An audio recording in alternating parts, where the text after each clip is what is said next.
Hi, எல்லோருக்கும் வணக்கம். Welcome to உங்கள் நான் கமல் ஹாசன். ஸோ இந்த வீடியோவில் நம்ம கமல் சார் பற்றின ஒரு புதிய தகவல் தான் டிஸ்கஸ் பண்ண போகிறோம். ஸோ வீடியோக்குள்ளே போகிறதுக்கு முன்னாடி நம்ம சேனலுக்கு நீங்கள் புதுசாக இருந்தீங்கன்னா கண்டிப்பாக சப்ஸ்கிரைப் பண்ணிக்கோங்க, வீடியோ மறக்காமல் லைக் பண்ணிக்கோங்க. இப்போ நம்ம வீடியோக்குள்ளே போகலாம். ஸோ இன்றைக்கி நம்ம முதல் பார்க்கக்கூடிய டாபிக் வந்து பார்த்திங்கன்னா இந்தியன் 2 படத்தோடைய செகண்ட் சிங்கிள் நீலோர்பம் அப்படின்னு சொல்லிட்டு ஒரு முழு சாங் வந்து பார்த்திங்கன்னா ரிலீஸ் ஆகிருக்கு. ஸோ அதை பற்றி சொல்லணுன்னா சாங் வந்து ஆஸ் யூஷுவலான ஒரு ஸ்டஃப் வந்து கண்டிப்பாக கிடையாது. அது அனிருத்தோடைய பெஸ்ட்டாக வந்து இருக்குது அப்படிங்கிறது பார்க்க முடியுது. ஸோ இதனால் வரைக்கும் வந்து பார்த்தீங்கன்னா நான் பிழைன்னு சொல்லிட்டு ஒரு பாட்டு நீங்கள் கேள்விப்பட்டிருப்பீங்கல்ல, அதனுடைய சாயல் லைட்டாக வந்து தெரியுது. பட் இருந்தாலும் நல்ல ஒரு எமோஷன்ஸில் ரொம்ப சுத்தமான ஒரு தமிழில் வந்து பார்த்தீங்கன்னா ரொம்ப அழகாக பென் பண்ணியிருக்காங்க. அது மட்டும் இல்லாமல் உள்ளே வந்து ஒரு லவ்வர் கூட நடக்கக்கூடிய ஒரு க்யூட்டான மொமெண்ட்ஸ் ப்ளஸ் சங்கர் சாரோடைய உழைப்பு அப்படிங்கிறது வந்து அந்த பாடல்லே வந்து காட்டுறாங்க எந்த அளவுக்கு வந்து அதை வந்து பண்ணியிருக்காங்க அப்படின்னு சொல்லிட்டு. ஸோ ஒரு பிரம்மாண்டம் இருக்கான்னு கேட்டிங்கன்னா சங்கர் சார் படத்தில் எப்பயுமே பிரம்மாண்டம் தான். ஒரு ஷார்ட் சும்மா வந்தாலே வேறு மாதிரி வந்து ப்ரொஜெக்ட் ஆகும் அப்படிங்கிறது தான். ஸோ ரொம்ப பியூட்டிஃபுல்லாக கேப்சர் பண்ணியிருக்காங்க. அந்த ஃப்ரேம் பார்க்குறதுக்கே நல்லாயிருக்கு. ஸோ பாடல் ரொம்ப சூப்பராக இருக்குது. நடுவில் வர அந்த ஒரு லேடி வாய்ஸும் வந்து பார்த்தீங்கன்னா ரொம்ப ஆப்டாக இருக்குது. ஸோ ரொம்ப நாளுக்கு அப்புறம் இந்தியன் 2 மேலே ஒரு எக்ஸ்பெக்டேஷன்ஸ் வந்து பார்த்தீங்கன்னா ஓவராக வந்து பில்டப் ஆகுது. இப்போது முந்திலாம் வந்து பார்த்தீங்கன்னா சரி படம் ஓல்ட் ஆகிடுச்சு, அந்தளவுக்கு நம்ம எக்ஸ்பெக்டேஷன்ஸ் வந்து வச்சுக்க வேணாம்னு சொல்லி நினச்சா கூட இப்போ தான் பாரா பாட்டுக்கு வேறு மாதிரி பண்ணிட்டாங்க. அதுக்கடுத்து வந்த நீலோர்பம் சாங்கும் வந்து பார்த்தீங்கன்னா ட்ரெண்டிங்கில் வந்துருச்சு. கிட்டத்தட்ட 1 மில்லியன் வியூஸ் போயிடுச்சு, அதை தாண்டி விட்டது.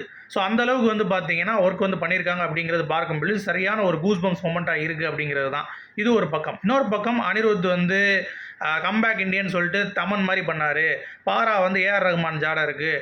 இப்போ இந்த நீலோர்பம் வந்து ஆரி ஜெயராஜ்னு சொல்லிட்டு தான் இருப்பாங்க.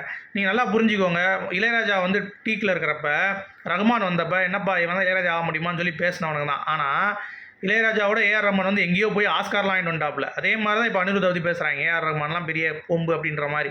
இதில் எதுவுமே வந்து கிடையாதுங்க. அவங்கவுங்க பெஸ்ட்டை வந்து கொடுத்துட்ருக்காங்க அப்படிங்கிறது நம்மளால் வந்து பார்க்க முடியுது. சரிங்களா? ஸோ அதனால் ரொம்ப வந்து ஹேட் வந்து த்ரோ பண்ண வேண்டாம் அப்படிங்கிறது தான் பாயிண்ட். அடுத்து இந்தியன் 2 ஜூனு கண்டிப்பாக ஆடியோ லான்ச் வந்து ஜூன் வந்து 1ஆம் தேதி போட்டுருவாங்க அப்படிங்கிறது எதிர்பார்த்துட்டு இருந்தோம். ஆனால் அதை பற்றின எந்த ஒரு அதிகாரப்பூர்வமான ஒரு அறிவிப்பும் ஏன் வரல அப்படின்ற மாதிரி ஒரு விஷயம் வந்து இருக்குங்க. ஸோ அதை பற்றி நிறைய பேர் நம்ம வந்து பேசினோம். கண்டிப்பாக இருக்குங்க. அதுக்கு என்ன அனௌன்ஸ்மெண்ட் ஒரு நாள் முன்னாடி சொன்னால் போதும்ல, எதுக்கு வந்து உங்களுக்கு சொல்லணும்? 30ஆம் தேதி வந்து அறிவிப்பு வரும்னாங்க. இல்லை 29ஆம் தேதி இன்றைக்கி நீலோர்பம் சாங் வரும்போதே பின்னாடி வந்து வந்துடும் எங்கே நடக்குது அப்படிங்கிற மாதிரி. அதை பற்றி எதுவுமே வரலையேன்னு சொல்லி கேட்டதுக்கு, ஏன்னா ஒரு வாரம் முன்னாடியே அறிவிப்பு வந்துடுமே. ஸோ ஒன்றுன்னு சொல்லிட்டு இன்னும் வந்து பார்த்தீங்கன்னா எந்த ஒரு அறிவிப்பும் வரல அப்படின்னு சொல்லிட்டு ஒரு விஷயம் வந்து கேட்டாங்க. எனக்கும் வந்து தெரிலங்க. சரி, நான் கேட்ட வரைக்குமே 1ஆம் தேதி கண்டிப்பாக நடக்கும் அப்படின்ற மாதிரி தான் ஆடியோ லான்ச் வந்து பிளான் பண்ணியிருக்காங்க. பட் இது வரைக்கும் அதை பற்றின எந்த தகவலும் இல்லை அப்படிங்கிறது தான்.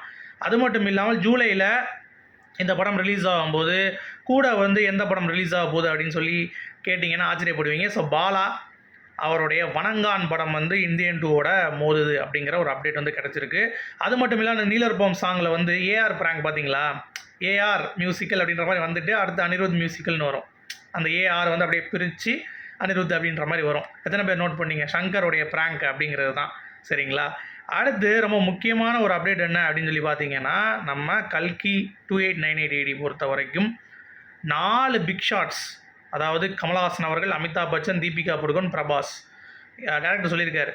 இது தவிர ஒரு பிக்கெஸ்ட் விஎஃப்எக்ஸ் ஸ்டுடியோ, சரியா, ஒரு ஃபியூச்சரிஸ்டிக் வெஹிக்கிள், சரியா, அது மட்டும் இல்லாமல் வேறு மாதிரியான ஒரு அமௌண்ட் ஆஃப் ஆக்ஷன் சீக்வன்ஸ், இதெல்லாம் ஒரு படத்துக்கு யாருக்கு கிடைக்கும்? எனக்கு கிடச்சிருக்கு. அந்த படத்தை நான் எப்படி சக்ஸஸ் பண்ணுவேன்னு பாருங்கள் அப்படின்ற மாதிரி ஆணித்தரமாக பேசியிருக்காரு. அதேமாதிரி பிரபாஸ் வந்து அவர் ப்ரொடியூசர்கிட்ட ஃபோன் பண்ணி கேசும் பொழுது சொன்னார், அந்த மாதிரி இவ்வளோ பேர் இருக்காங்க, கமல் சார் இருக்கார், அமிதாப் சார் இருக்கார் அப்படின்னு சொல்லி பேசும் பொழுது எனக்கு இதுக்கு மேலே என்னங்க வேணும்? இந்த படத்தில் நான் நடிக்கிறதுக்கு நான் தான் கொடுத்து வச்சுருக்கணும் அப்படின்ற மாதிரி பிரபாஸ் அவர்கள் வந்து சொல்லியிருக்காராம்.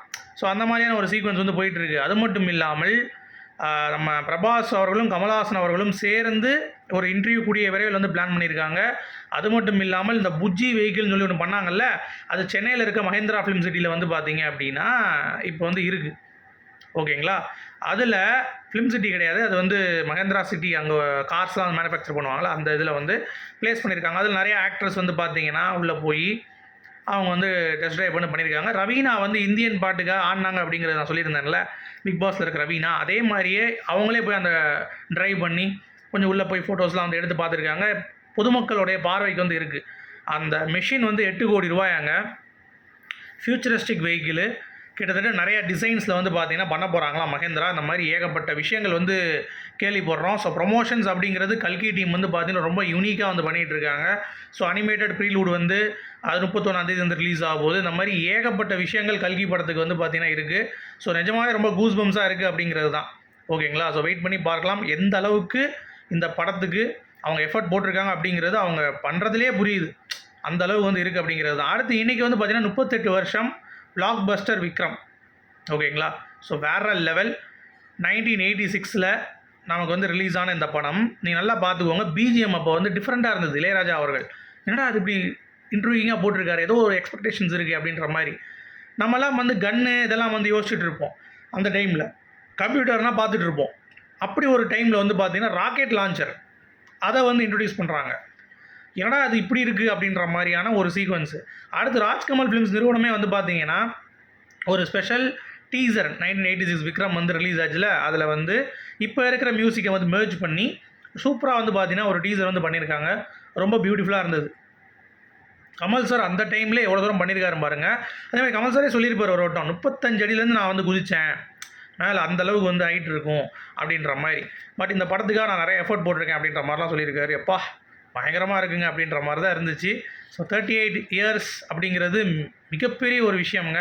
அப்படி இருந்தும் இப்போ வந்து 2வது பார்ட்டும் வந்து போட்டு தாக்கிடுச்சு மக்கள்கிட்ட அப்படிங்கிறது தான் ஒரு தாக்கம் வந்து ஏற்பட்டிருக்கு அப்படிங்கிறது தான். அடுத்து கல்கி 2898 டெஸ்லா மோட்டார்ஸோடைய சிஇஓவும் அடுத்து வந்து பார்த்தீங்கன்னா எலான் மஸ்க் அவரையும் வந்து கூப்பிட்றதுக்கான வாய்ப்புகள் இருக்குது. இந்த ரெக்வஸ்ட் பண்ணியிருக்காங்க, இந்த வண்டியை வந்து ஓட்டுறதுக்கு புஜ்ஜின்னு சொல்லிட்டு ஒரு இது இருக்குல்ல, அதை நீங்கள் வந்து ஓட்டி ப்ரொமோஷன் கொடுங்க அப்படின்ற மாதிரி. எப்படி பாருங்கள் பிளான் பண்ணுறாரு நாகஸ்வின், வேறு மாதிரி பண்ணுறாருல. அடுத்து தக் லைஃப்பில் ஃபஸ்ட்டு சிங்கிள் கமல் சாரும் நம்ம இவரும் வந்து சிம்புவும் இறங்கி போடுற குத்தாட்டம் கூடிய விரல் ரிலீஸ் ஆக போகுதுன்றாங்க. சிங்கிள் சாங்கில் 2 பேர் ஆடுற அந்த ஒரு பீட்டு ஸ்டெப்பு இதெல்லாம் வந்து பார்த்தீங்கன்னா ரிலீஸ் பண்ணலாமான்னு ஒரு பிளான் பண்ணியிருக்காங்களாம். ஸோ அதை பற்றின டேட்ஸ் இன்னும் அடுத்து வந்து ஃபாலோ பண்ணுவாங்க அப்படின்ற மாதிரி. ஸோ வெயிட் பண்ணி பார்க்கலாம். அடுத்து வந்து ரொம்ப முக்கியமான ஒரு அப்டேட் வந்து பார்த்தீங்கன்னா அந்த மே 28 பசி தினம் வந்ததில்லை, அதில் வந்து குறிப்பாக வந்து பார்த்தீங்கன்னா நாகை புதிய பேருந்தில் வந்து போட்டிருந்தாங்க. அது மட்டும் இல்லாமல் திருச்சி மாவட்டம் துறையூர்லேயும் வந்து மதிய உணவு வந்து போட்டிருக்காங்க. ஸோ கமல் சாரோடைய ரசிகர்கள் இந்த மாதிரி இறங்கி சில விஷயங்கள் செய்வது அப்படிங்கிறது ரொம்ப மகிழ்ச்சியாக இருக்குது. அதை வந்து அப்டேட் பண்ணியிருந்தாங்க. அது ரொம்ப ரொம்ப எனக்கு பிடிச்சிருந்துச்சி. ஸோ வேறு லெவல் கமல் சார் ஃபேன்ஸ் அப்படிங்கிறத நம்ம வந்து தெரிவிச்சுக்கலாம். அடுத்து பெண் இயக்குநர்களை பாராட்டிய கமலஹாசன் அப்படின்னு சொல்லிட்டு ஒரு தலைப்பில் நம்ம பார்க்க போகிறோம். ஸோ கமல் சார் வந்து என்றைக்குமே ஒரு டேலண்ட்டாக நீங்கள் இருந்தீங்க அப்படின்னா உங்களுக்கான ஒரு வாய்ப்பும் சரி, உங்களுக்கான ஒரு ஆதரவும் சரி கண்டிப்பாக கமல் சார் சைட்லேருந்து இருக்கும். அதற்கு ஒரு உதாரணம் கேன்ஸ் ஃபிலிம் ஃபெஸ்டிவலில் வந்து பார்த்தீங்கன்னா 2 பெண் இயக்குநர்கள் வந்து வாங்கியிருக்காங்க அவார்ட்ஸ்.